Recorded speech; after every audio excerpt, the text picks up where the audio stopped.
శృంగార రామయని చింతింపరాదేవో మనసా.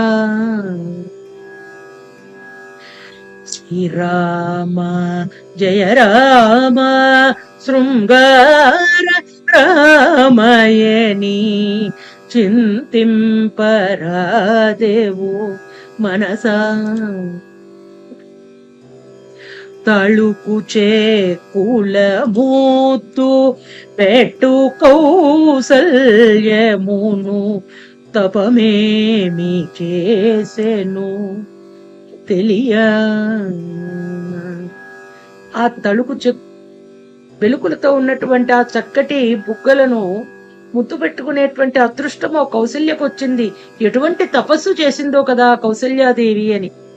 దశరథుడు